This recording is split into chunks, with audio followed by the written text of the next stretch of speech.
سال پورا ہونے سے قبل زکوٰۃ دی جا سکتی ہے یا تاخیر کے ساتھ بھی زکوٰۃ دی جا سکتی ہے؟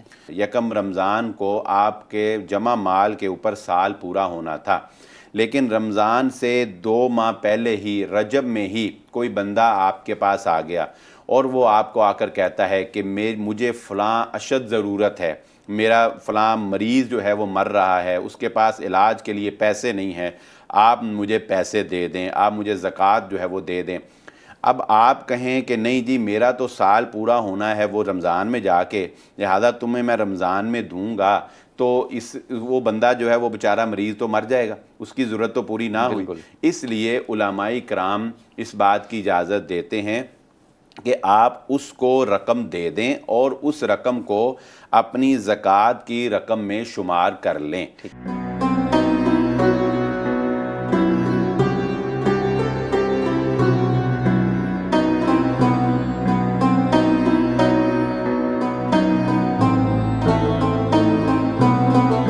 السلام علیکم، پروگرام ستارہ حرم میں خوش آمدید ناظرین۔ میں ہوں آپ کا ہوسٹ محمد فرحان اور میرے ساتھ موجود ہیں مولانا بلال احمد صاحب خطیب جامعہ مسجد دارالسلام۔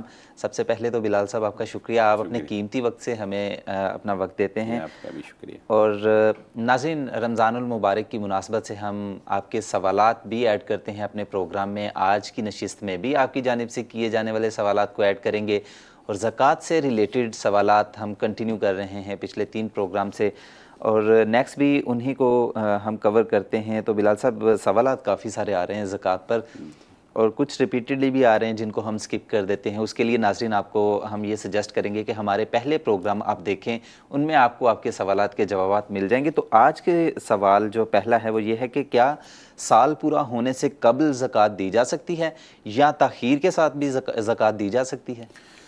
بسم اللہ الرحمن الرحیم۔ بہت اچھا سوال اور بہت اہم سوال کیا ہے فرحان نے۔ جی ہاں، علماء کرام، فقہاء کرام شریعت کے بنیادی اصول و ضوابط کو مد نظر رکھتے ہوئے اس بات کی اجازت دیتے ہیں کہ آپ قبل از وقت زکوٰۃ ادا کر سکتے ہیں جب کہ اس کی ضرورت پیش آ جائے۔ تو میں اس سوال کو واضح کرتا چلوں اپنے ناظرین کے لیے۔ یہ سوال اصل میں یہ ہے کہ زکوٰۃ انسان کے اوپر فرض ہوتی ہے جب اس کے پاس جمع مال کو 1 سال پورا ہو جاتا ہے۔ تو ہمارے بھائی سوال کرنے والے نے یہ پوچھا ہے کہ سال ابھی پورا نہیں ہوا، لیکن کیا ہم اس سال کے پورا ہونے سے پہلے ہم زکوٰۃ ادا کر سکتے ہیں؟ مثلا آپ کو سال پورا ہونا تھا رمضان المبارک کے اندر، یکم رمضان کو آپ کے جمع مال کے اوپر سال پورا ہونا تھا، لیکن رمضان سے 2 ماہ پہلے ہی رجب میں ہی کوئی بندہ آپ کے پاس آ گیا اور وہ آپ کو آ کر کہتا ہے کہ مجھے فلاں اشد ضرورت ہے، میرا فلاں مریض جو ہے وہ مر رہا ہے، اس کے پاس علاج کے لیے پیسے نہیں ہیں، آپ مجھے پیسے دے دیں، آپ مجھے زکوٰۃ جو ہے وہ دے دیں۔ اب آپ کہیں کہ نہیں جی میرا تو سال پورا ہونا ہے وہ رمضان میں جا کے، لہذا تمہیں میں رمضان میں دوں گا، تو وہ بندہ جو ہے وہ بیچارہ مریض تو مر جائے گا، اس کی ضرورت تو پوری نہ ہوئی۔ اس لیے علماء کرام اس بات کی اجازت دیتے ہیں کہ آپ اس کو رقم دے دیں اور اس رقم کو اپنی زکوٰۃ کی رقم میں شمار کر لیں۔ لیکن اس میں جو بات ضروری ہے میں اپنے ناظرین کو بتاتا چلوں وہ یہ ہے کہ جب سال پورا ہوگا اس وقت آپ نے اپنے کل مال، جمع مال جو ہے اس کو کیلکولیٹ کرنا ہے اور اس کے بعد اس کی ٹوٹل زکوٰۃ جو ہے وہ بنانی ہے۔ پھر جو پیسے آپ نے دیے ہوں گے وہ اس ٹوٹل میں سے مائنس کر دینے ہیں اور جو باقی بچ جائیں گے وہ آپ نے ادا کر دینے ہیں۔ مثلا آپ کی زکوٰۃ بنی 5 لاکھ، 3 لاکھ آپ پورا سال تھوڑے تھوڑے کر کے لوگوں کو ضرورت کے مطابق دیتے رہے، اینڈ پہ آپ نے دیکھا کہ 3 لاکھ میں دے چکا ہوں، 2 لاکھ باقی ہے، تو وہ 2 لاکھ آپ نے ادا کر دینا ہے۔ اور اگر الحمدللہ ایسا ہو جائے کہ آپ کی زکوٰۃ تو بنی ہے 5 لاکھ لیکن آپ نے 6 لاکھ روپیہ دے دیا ہے، تو یہ بہت اچھی بات ہے، اس پر اللہ کا شکر ادا کرنا چاہیے کہ 5 لاکھ آپ کی زکوٰۃ تھی اور 1 لاکھ روپیہ جو ہے اضافی آپ کی طرف سے صدقہ جو ہے وہ ہو جائے گا۔ سوال کے دوسرے جز کی طرف آتے ہیں کہ کیا سال پورا ہونے کے بعد اس میں تاخیر کی جا سکتی ہے؟ جی نہیں، بغیر کسی وجہ کے، بغیر کسی سخت مجبوری کے یا کسی عذر کے جب سال پورا ہو جائے تو اس کے بعد اس کی ادائیگی میں تاخیر نہیں کی جا سکتی۔ یہ ایسے ہی ہے کہ جیسے آپ دیکھ لیں کہ نماز ہے، نماز کا وقت جب ہو گیا تو نماز آپ نے ادا کرنی ہے، بلا وجہ بغیر کسی وجہ کے آپ کو نماز میں تاخیر کی اجازت نہیں ہے۔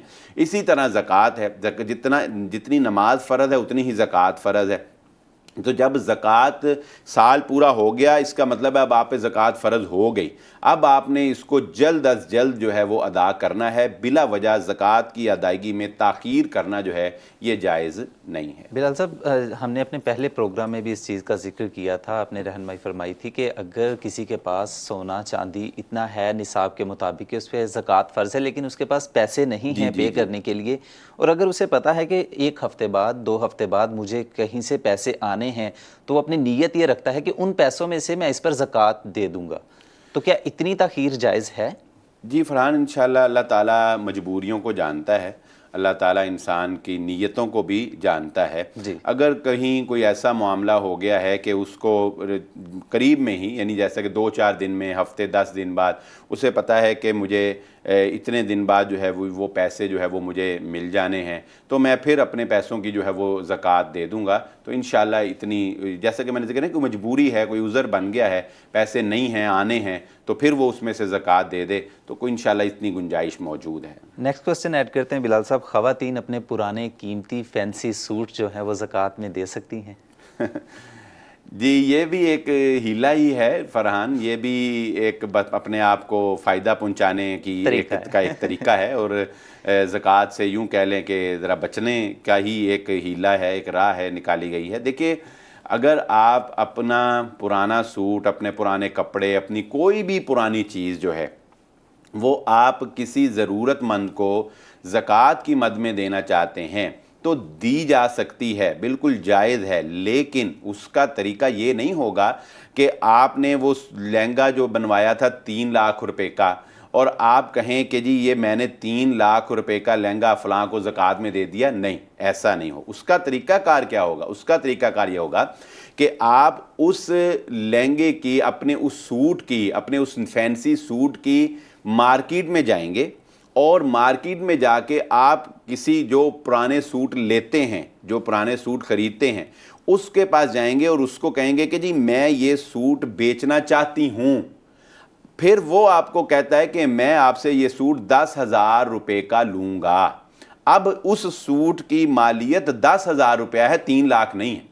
آپ وہ سوٹ اگر دیتی ہیں تو آپ کو 10,000 مل جائے گا، اٹ مینز کہ اس سوٹ کی مالیت 10,000 ہے۔ تو اگر وہ فینسی سوٹ آپ کسی مستحق کو دیتی ہیں تو اپنی زکوٰۃ میں سے آپ 10,000 روپیہ شمار کریں گی، اپنی زکوٰۃ میں سے آپ 3 لاکھ روپیہ شمار نہیں کریں گی۔ اور بسا اوقات فرحان ایسے بھی ہوتا ہے کہ ان سوٹوں کی ویلیو ہوتی نہیں، جی، مطلب وہ جب بنائے تھے اس وقت گرچہ وہ بہت قیمتی تھے، ٹھیک ہے نا، مثلا آج سے آپ 15 سال 20 سال پہلے چلے جائیں تو کمپیوٹر 15 لاکھ کا 20 لاکھ کا بھی تھا، لیکن آج وہ کوئی کباڑ کے ہاتھ بھی نہیں لے گا۔ اس کا مطلب یہ تو نہیں کہ وہ 15 لاکھ ہی رہا، ٹرینڈ آؤٹ ہو جائے۔ اسی طرح خواتین کے سوٹ بھی آپ کو پتہ ہے ایسے ہی ہوتے ہیں۔ تو اب بسا اوقات ایسے بھی ہوتا ہے کہ آپ نے ایک چیز لاکھوں کی بنوائی ہے لیکن اس کی موجودہ قیمت 0 ہے ہی نہیں ہے، کوئی اس کو لینے والا ہی نہیں ہے۔ ایسی صورت میں وہ آپ زکوٰۃ میں کاؤنٹ ہی نہیں کر سکیں گے کیونکہ اس کی ویلیو ہی نہیں ہے، آپ کیا ویلیو شمار کریں گی؟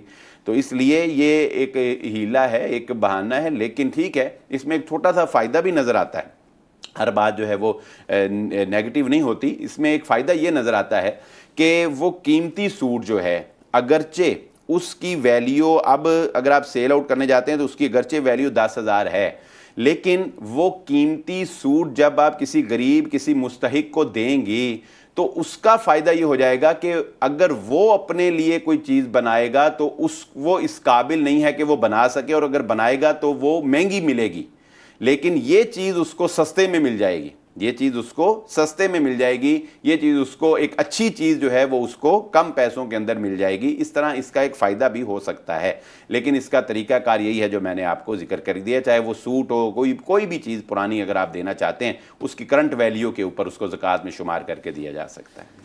بلال صاحب اگلا کوسچن بڑا انٹرسٹنگ سا ہے کہ کہا جاتا ہے کہ مقروض پر زکوٰۃ واجب نہیں، فرض نہیں ہے، کیا کہیں گے اس کے بارے میں آپ؟ یہ بھی یہ اچھے سوال ہمارے ناظرین کی جانب سے کیے جا رہے ہیں زکوٰۃ سے بچنے کے لیے لیکن انشاءاللہ ہم بچنے نہیں دیں گے آپ کو زکوٰۃ سے، ہم بھی آپ کو زکوٰۃ دلوا کر ہی رہیں گے۔ دیکھیے فرحان، یہ بات ایسے بس لوگوں نے مشہور کی ہوئی ہے کہ جی مقروض جو ہے اس کے اوپر زکوٰۃ نہیں ہے۔ دیکھیں، ایک تو مقروض کی بھی کئی اقسام ہیں، کئی طرح کے مقروض ہوتے ہیں۔ کروڑوں پتی بھی مقروض ہوتا ہے، ٹھیک ہے نا جی، اربوں پتی بغل وہ زیادہ مقروض ہے۔ یہی بات جو ہے وہ ابہام کریٹ کرتی ہے، بلکہ وہ آج کل زیادہ مقروض ہے، جو کروڑوں پتی ہے وہ زیادہ مقروض ہے۔ بات یہ ہے کہ مقروض پر زکوٰۃ نہیں، عام طور پہ یہ کنسیپٹ ہوتا ہے کہ جو بندہ مقروض ہوا وہ بیچارہ کسی مصیبت کی وجہ سے مقروض ہوا، یعنی اس کے پاس پیسے نہیں ہیں، اس کے پاس جو ہے وہ روزگار زندگی چلانے کے لیے پیسے نہیں تھے، تو اسے کسی سے قرض لینا پڑا۔ تو ایسا مقروض جو بیچارہ غریب ہے، جو بیچارہ مسکین ہے، ظاہر ہے کہ ایسا مقروض تو خود زکوٰۃ لینے والا ہے وہ دے گا کیا، ٹھیک ہے نا۔ لیکن وہ مقروض جو کروڑوں کا مالک ہے اور لیکن وہ مقروض ہے، اس نے بینک سے قرضہ لیا ہے، اس نے کسی سے قرضہ لے کے کاروبار کر رہا ہے، لیکن اس کی ماہانہ آمدن ٹھیک ٹھاک ہے، وہ اچھے خاصے پیسے کما رہا ہے، ایک سٹینڈرڈ کی زندگی گزار رہا ہے، مقروض ہے، ساتھ ساتھ قرضہ اتار رہا ہے۔ اور ہمارے موجودہ کاروباری سسٹم میں تو ہر بندہ مقروض ہے، ہم نے لینے بھی ہوتے ہیں، ہم نے دینے بھی ہوتے ہیں، لیجر میں ہر وقت ہم مقروض رہتے ہیں، ہر وقت ہم نے جو ہے وہ لینے ہوتے ہیں۔ اس کا طریقہ کار میں پچھلے سوال میں ایک آیت اس میں جواب میں بھی دے چکا ہوں۔ تو یہ کوئی کرائٹیریا نہیں ہے کہ جو بندہ مقروض ہے اس کے اوپر زکوٰۃ نہیں ہے، نہیں۔ آپ اگرچہ مقروض ہیں لیکن آپ نے اپنی ٹوٹل جمع جو پونجی ہے، جمع مال ہے، اس کو کلیکٹ کرنا ہے، اس کو جمع کرنا ہے، وہ اگر نصاب کو پہنچتا ہے تو آپ نے اس کو زکوٰۃ دینی ہی دینی ہے۔ بلال صاحب، ہمارے ناظرین جو ہیں وہ مسلسل زکوٰۃ نہ دینے کی کوشش پہ تلے ہوئے ہیں، لیکن جیسا کہ بلال صاحب نے بھی کہا تھا کہ ہم آپ کو بچنے نہیں دیں گے، آپ کو زکوٰۃ ضرور دینی پڑے گی۔ اور ایسا ہی سوال ایک خاتون نے کیا ہے کہ میرے پاس اگر 10 تولے زیور ہیں تو میں 4 تولے اپنی بیٹی کو دے دیتی ہوں، 6 تولے اپنے پاس رکھ لیتی ہوں، تو کیا اس صورت میں ہم زکوٰۃ سے بچ سکتے ہیں؟ اللہ اکبر۔ ناظرین کرام، میں یہاں پر آپ کو ایک مشورہ دینا چاہوں گا، ایک تجویز دینا چاہوں گا اور ایک درد مندانہ اپیل کرنا چاہوں گا کہ اللہ رب العزت سے یہ دعا کریں کہ اللہ تعالی ہمیں زکوٰۃ دینے والا بنائے، آمین۔ ہم زکوٰۃ دینے والے بنیں، اللہ تعالی ہمیں صاحب نصاب رکھے۔ زکوٰۃ سے بچنے کی انسان کو کوشش نہیں کرنی چاہیے، زکوٰۃ دینے کی کوشش کرنی چاہیے۔ رسول اللہ صلی اللہ علیہ وآلہ وسلم نے بھی ہمیں یہی بات ارشاد فرمائی کہ اوپر والا ہاتھ جو ہے وہ بہتر ہے نیچے والے ہاتھ کے۔ یہ اوپر والا ہاتھ دینے والا ہاتھ ہوتا ہے۔ اللہ تعالی ہمیں ہمیشہ اوپر والا ہاتھ ہی نصیب کرے، ہم ہمیشہ دینے والے رہیں۔ دیکھیے بہن، رسول اللہ صلی اللہ علیہ وآلہ وسلم نے اس بات کی تلقین ارشاد فرمائی، کیونکہ جو جانوروں کی زکوٰۃ ہوتی ہے نا فرحان، مثلا گایوں کی، اونٹوں کی، بکریوں کی، یہ وقت نہیں ہے اس کو تفصیل سے بیان کرنے کا، ان میں جانوروں کو بسا اوقات ملانے سے، ان کی ایک خاص جو ہے تعداد رسول اللہ صلی اللہ علیہ وسلم نے بیان فرمائی، بسا اوقات جانوروں کو ملانے سے جو ہے وہ انسان کے اوپر زکوٰۃ لگ جاتی ہے، بسا اوقات ان کو جدا کرنے سے، الگ الگ کرنے سے زکوٰۃ سے انسان بچ جاتا ہے۔ تو رسول اللہ صلی اللہ علیہ وآلہ وسلم نے یہ تلقین ارشاد فرمائی کہ کسی کے اوپر زکوٰۃ ڈالنے کے لیے جانوروں کو ملایا نہیں جائے گا زبردستی، اور کسی کو یہ اجازت نہیں ہے کہ وہ زکوٰۃ سے بچنے کے لیے جانوروں کو جدا جدا کرے۔ یعنی یوں سمجھ لیجئے کہ زکوٰۃ سے بچنے کے لیے مال کو جدا کرنا، مال کو الگ کرنا یہ جائز نہیں ہے۔ ہماری بہن نے جو کہا کہ مثلا 10 تولے ان کے پاس سونا ہے، وہ 4 تولے سونا اپنی نابالغ کم سن بچی کو دے دیں اس نیت سے کہ زکوٰۃ سے وہ بچ جائیں گی، یہ جائز نہیں ہے۔ اور میں یہاں پر یہ بات بھی عرض کرتا چلوں کہ فرحان اگر دیکھا جائے تو حقیقی طور پر اس مال کی مالکن وہ خود ہی رہیں گی، وہ بچی جو ہے وہ مالکن نہیں بن سکتی جب تک وہ بالغ نہیں ہو جاتی، کیونکہ اب یہ دیکھیں کہ انہوں نے بچی کو وہ زیور تو دے دیا، لیکن کیا وہ بچی اپنی مرضی سے اس میں تصرف کر سکتی ہے؟ کیا وہ اس کو استعمال کر سکتی ہے؟ کیا وہ بیچنا چاہے وہ بیچ سکتی ہے؟ نہیں کر سکتی۔ پتہ کیا چلا حقیقی مالک کون ہے؟ ماں ہی ہے، جس وہ جب تک کہ اس بچی کی شادی نہیں ہو جاتی، اس بچی کی شادی ہو کے اس کو سونا دے نہیں دیا جاتا، اس سے پہلے تک وہ بچی ہمارے معاشرے کے اندر برائے نام مالکن ہے، حقیقی مالک نہیں ہے. یا اسے لبرٹی دی جائے کہ تم سیل بھی کر سکتی ہو، وہ یہ اور اس کو ممکن یوز بھی کر نہیں، سکتی یہ ہو. ممکن نہیں. جب تک بچہ بالغ نہیں ہو جاتا تب تک وہ اپنے مال میں تصرف کا اختیار ہی نہیں رکھتا. ٹھیک ہے جی، شریعت اس کی اجازت نہیں. جب بالغ بھی نہیں بلکہ اتنا سمجھدار کہ وہ اپنا مال ضائع نہ کرنے والی صلاحیت اس کے اندر ہو کہ کہیں مال ضائع نہ کر بیٹھے، تب تک مال اس کے سپرد نہیں کیا جاتا. ٹھیک ہے، تو یہ صرف ایک ہیلہ ہے، ایک بہانہ ہے زکوٰۃ سے بچنے کے لیے کہ میں نے اتنا اپنی اس بیٹی کو دے دیا، اتنا اس بیٹی کو دے دیا، اتنا اس بیٹی کو دے دیا، 2-4 بیٹیوں کے اندر تقسیم کر دیا، وہ 2-2 تولے آیا جی، ہم زکوٰۃ سے جو ہے بچ گئے ہیں. ان ہیلوں سے ہمیں باز آ جانا چاہیے. یہ بنی اسرائیل والے ہیلے ہیں کہ جب انہیں ہفتے کے دن شکار کرنے سے منع کیا گیا تھا تو وہ انہوں نے ہیلہ کر لیا کہ وہ جال پھینکاتے تھے اور اگلے دن جا کے نکال لاتے تھے، تو کہتے تھے ہم نے ہفتے والے دن شکار نہیں کیا. یا وہ سرنگیں سے نکال لی تھی اور اس میں سے مچھلیاں ادھر لے آتے تھے کنوؤں کے اندر، کہتے تھے ہم نے ہفتے والے دن جو ہے وہ شکار نہیں کیا. یہ بنی اسرائیل والے ہیلے بہانے نہیں کرنے چاہیے. اور انسان کا ضمیر جو ہے، الاسم ما حاک فی صدرک، نبی صلی اللہ علیہ وسلم فرمایا گناہ وہ ہے جو تیرے دل کے اندر کھٹکا پیدا کر دے. تو دل آپ کا گواہی دے گا کہ آپ غلط کر رہی ہیں، یہ جائز نہیں ہے، زکوٰۃ بنتی ہے، زکوٰۃ دینی پڑے گی. بہت شکریہ بلال صاحب. ناظرین، پروگرام کا وقت ختم ہوا چاہتا ہے. لنکس دیے گئے ہیں نیچے، اپنا فیڈ بیک دیں، واٹس ایپ نمبر ہے، اپنے سوالات سینڈ کریں، ہم اپنے آنے والے پروگرام میں ان کو ایڈ کریں گے. ابھی کے لیے ہمیں اجازت دیجیے. اپنا بہت سارا خیال رکھیے گا. اللہ نگہبان.